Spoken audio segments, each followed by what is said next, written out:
Eles se transformaram num livro e alguns que aqui estão encomendaram, mas só vieram à noite. Como vocês só vêm à noite e a gente tinha pedido um prazo maior, porque alguns tinham pedido e ainda não tinha chegado, porque a gente adicionou mais alguns capítulos, enfim. O livro está ali, chegou, aquele que desejar também, que não encomendou, mas está ali. Lembrando que todo o lucro desse livro, ele vai para a nossa obra, para a construção do nosso templo. Então, o preço de custo dele saiu por, acho que R$17, que foi lá o que a editora cobrou, mas a gente está vendendo a R$30 para a gente poder dar essa oferta para a nossa construção. Está ali atrás, o último dia também chega, o título do livro, e é isso. Abra aí a sua Bíblia em 2 Coríntios capítulo 12.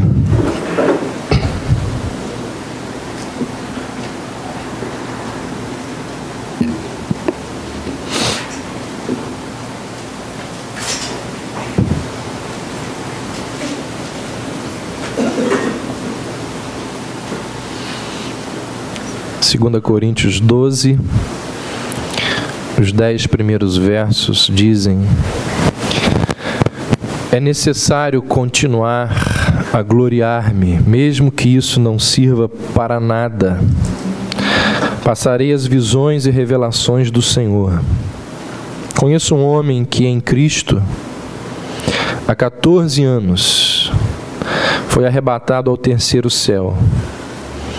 Se isso aconteceu no corpo ou fora do corpo, não sei, Deus o sabe. Sei que esse homem, se isso aconteceu no corpo ou fora do corpo, não sei, Deus o sabe.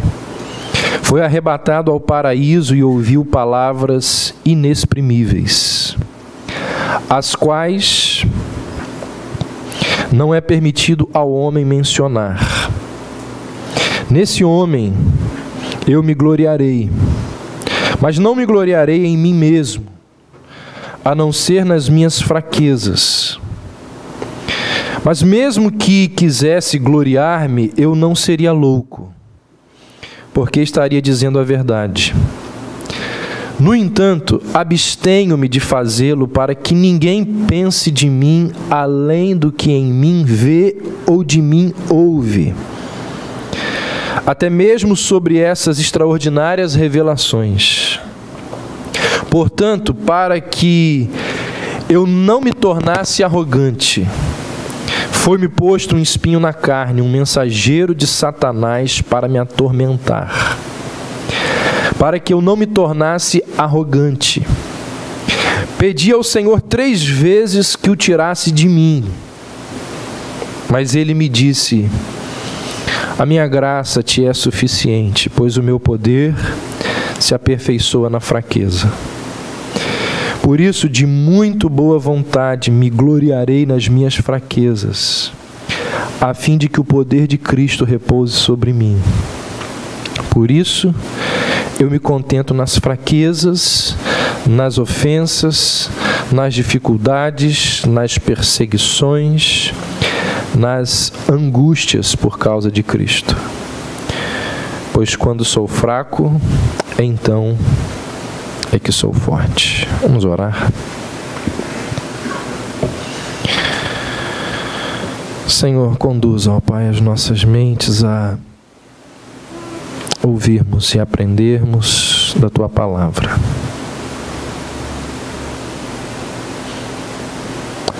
Que a Tua graça, ó Deus, seja derramada aqui sobre os nossos corações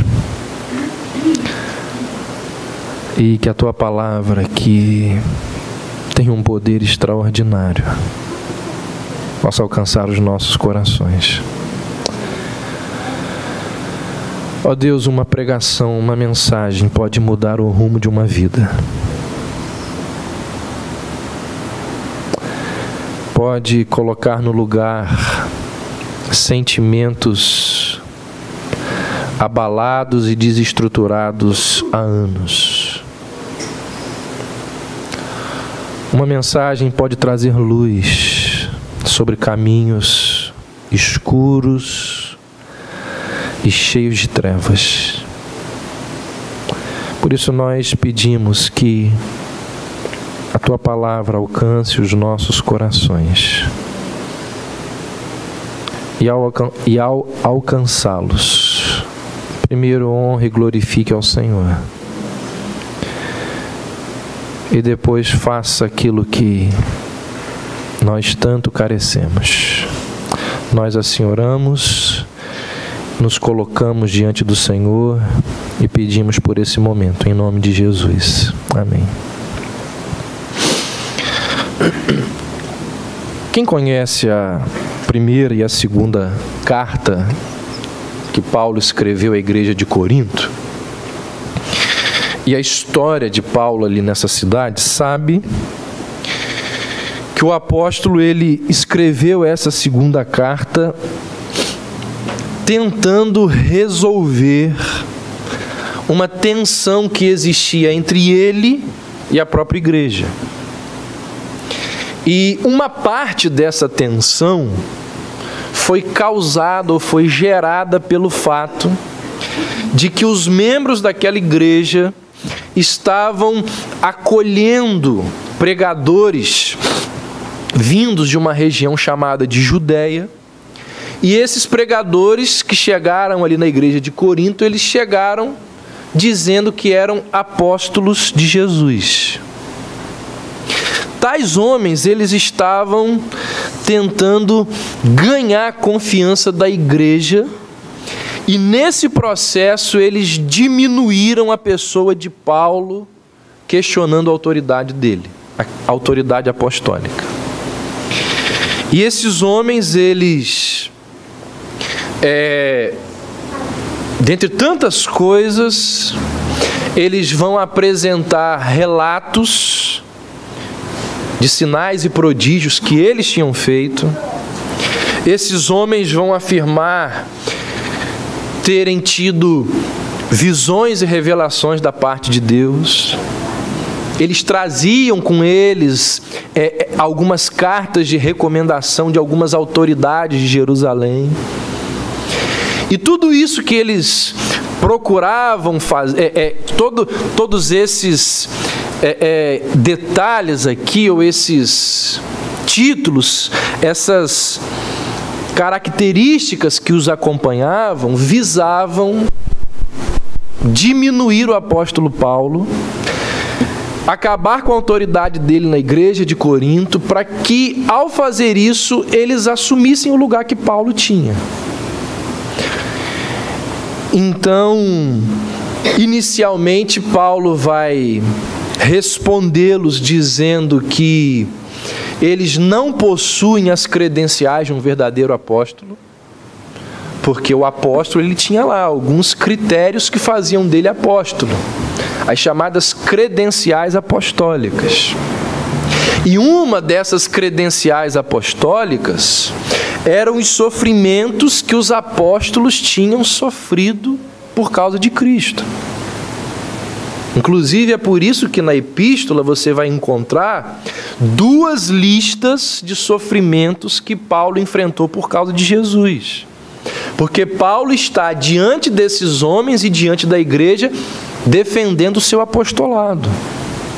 Então Paulo está dizendo àqueles homens assim: olha, eu sou ministro de Cristo, sou um apóstolo de Jesus Cristo, não apenas em serviço, mas também em sofrimentos e perseguições. Essa é uma credencial que ele apresenta e ele diz: eu tenho essa credencial, vocês não têm. Outra credencial que Paulo vai utilizar para mostrar que ele é um apóstolo, e que aqueles homens que estavam tentando diminuí-lo e desprezá-lo diante da igreja, diz, é que ele era alguém que tinha realizado prodígios e milagres. Paulo vai dizer assim: olha, as marcas do meu apostolado, elas são conhecidas. Eu realizei sim vários milagres e vários prodígios. E aí Paulo vai dizer assim: vocês têm revelações? Eu também. Vocês dizem ter revelações, pois eu também. Então esse é o contexto do texto que nós lemos. É diante dessa realidade que Paulo se vira para a igreja de Corinto e para aqueles homens e diz assim: olha, eu passei por uma experiência há 14 anos tão extraordinária, tão fantástica, que eu nem posso contar. Essas revelações, elas foram tão grandes, tão sublimes, que para que eu não me orgulhasse, que para não haver soberba no meu coração, Deus colocou em mim, foi-me posto um espinho na carne, com a intenção de me humilhar. Ele diz: a dor que esse espinho me causou, ela foi tão aguda, ela foi tão intensa, que 3 vezes eu pedi a Deus para remover esse espinho, mas Deus não me atendeu, mas Deus não me ouviu. E o que Deus me disse foi para que eu me contentasse, para que eu aprendesse a viver com a graça dele, porque o poder dele iria se aperfeiçoar na minha fraqueza. Então, diz Paulo, diante disso tudo, eu me glorio, não na revelação que eu tive, eu me glorio não como vocês que estão se gloriando nas revelações, mas eu me glorio, na verdade, são nas minhas fraquezas. Porque quando eu sou fraco, é que então eu sei que eu sou verdadeiramente forte. Essa é a argumentação de Paulo nesse texto aqui que nós lemos. Se você der uma olhada aí na sua Bíblia, acompanha aí do verso 1 ao verso 6, Paulo faz uma narrativa dessa revelação extraordinária que ele recebeu da parte de Deus. No verso 7, ele menciona o espinho na carne, que tinha por objetivo mantê-lo humilde. No verso 8, ele menciona a sua primeira reação, quando ele sente a fisgada. No verso 9, ele diz qual foi a resposta de Deus diante do clamor dele. E no final do verso 9 e no verso 10, ele fala da compreensão que ele teve diante do propósito que Deus possuía para ele com aquele espinho. Essa passagem ela é bem conhecida e bem instrutiva a cada um de nós. Paulo afirma que não convém ficar se gloriando ou mencionando essas revelações que ele teve. É muito interessante que Paulo sempre tomou precauções para que as pessoas que se aproximavam dele, que viriam a conviver com ele, não se aproximassem dele por causa dele, mas por causa do Evangelho. Há um tempo atrás, eu conversando com um amigo pastor, ele virou para mim e falou assim: Davi, eu tenho uma crise muito grande no meu ministério. Eu percebo que eu tenho feito muito mais amigos do que discípulos de Jesus. As pessoas da minha igreja são muito mais amigas e amigos do que discípulos.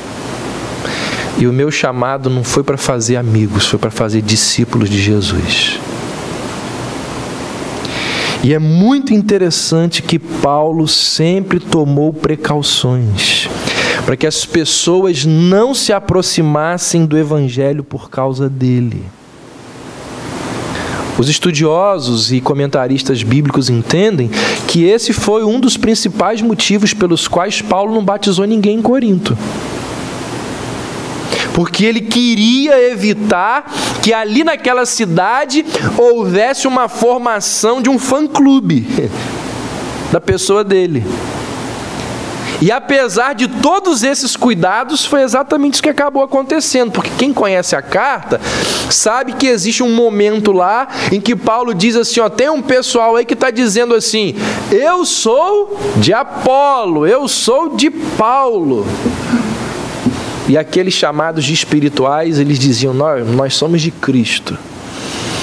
Então Paulo sabia que não convém a ninguém ficar se gloriando de determinadas coisas. Agora preste atenção. Mesmo que elas sejam verdadeiras. Mesmo que sejam verdadeiras. Eu tenho certeza que Paulo sabia, tinha lido, conhecia o que Salomão escreveu em Provérbios 27, 2. Salomão diz lá assim, deixa que outros te elogiem e não a tua própria boca. Outros e não os teus lábios.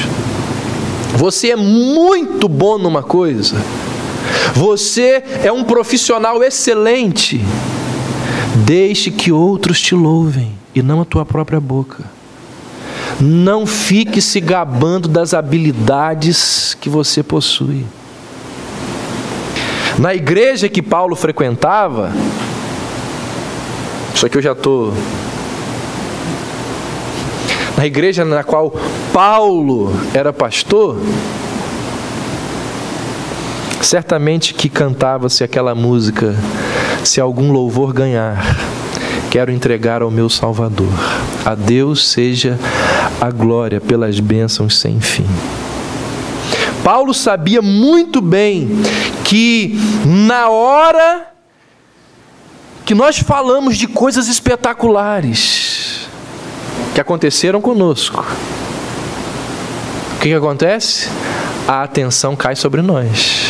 Os holofotes são direcionados para cima da gente. O foco é direcionado para a nossa pessoa.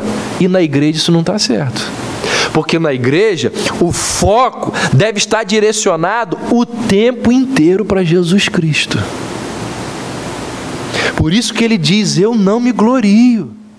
Paulo entendia que, além de ser errado, não é elegante ficar chamando a atenção para si mesmo. Por isso ele diz, olha, eu levei 14 anos para falar o que vou falar agora, e nunca falei com ninguém. Nunca disse para ninguém o que vou contar agora. Você já imaginou isso? Paulo foi arrebatado, gente, aos céus. Daqui a pouco eu vou falar mais sobre essa experiência. Ele não disse isso para ninguém. Ele ficou quietinho na dele. Compare essa atitude de Paulo com aquilo que nós vemos hoje no meio evangélico brasileiro. O contraste é gritante. Muitos ministérios hoje são erguidos em torno de personalidades. As pessoas, elas se promovem, as pessoas ficam ricas e famosas através do nome de Deus. Paulo disse, olha, tive uma experiência há 14 anos e fiquei quietinho.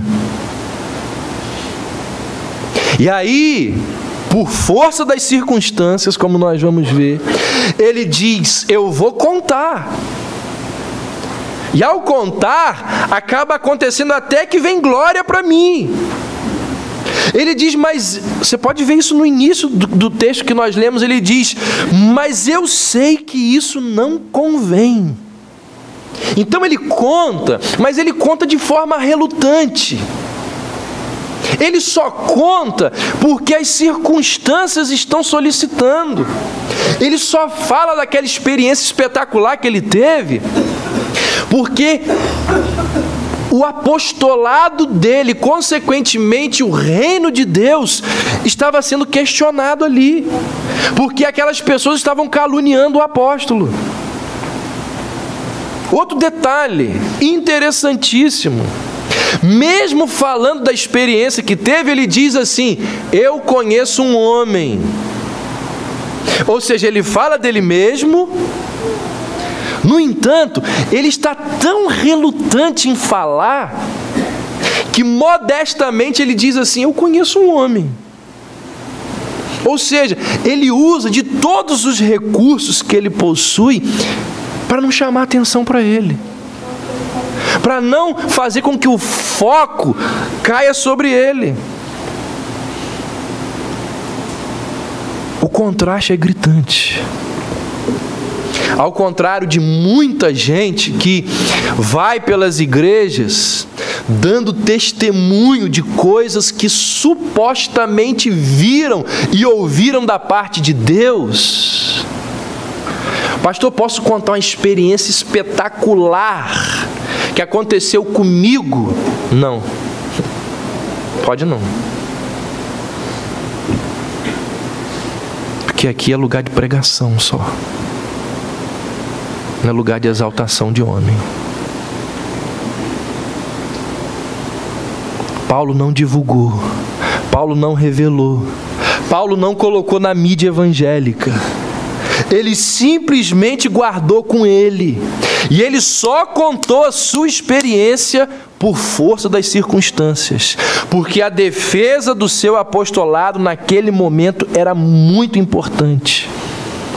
Olha o que ele diz aí no verso 6, dá uma olhada aí, ele diz assim: abstenho-me de fazê-lo, para que ninguém pense de mim, além do que em mim vê ou de mim ouve.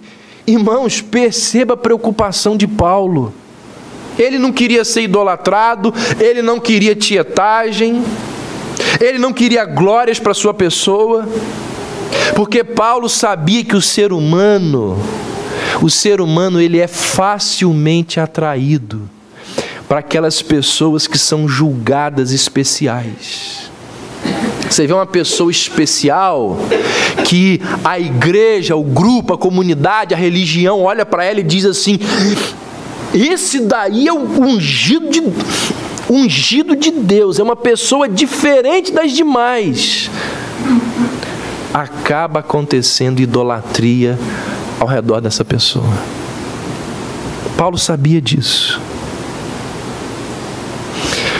Um detalhe que não deve passar despercebido aqui é que a revelação ela tinha acontecido 14 anos antes. Ou seja, esse tipo de revelação, isso não acontece todo dia. Isso não acontece constantemente. As pessoas pensam que os homens de Deus, os grandes líderes, que os pastores, assim, muito piedosos, pensam que as pessoas pensam que esses líderes, eles vivem no sobrenatural. Eles vivem rompendo em fé. Irmãos, as coisas não são assim. As grandes experiências que os grandes homens de Deus possuem ou tiveram, isso não acontece corriqueiramente. Em grande parte das vezes, acontece uma única vez na vida de um grande homem.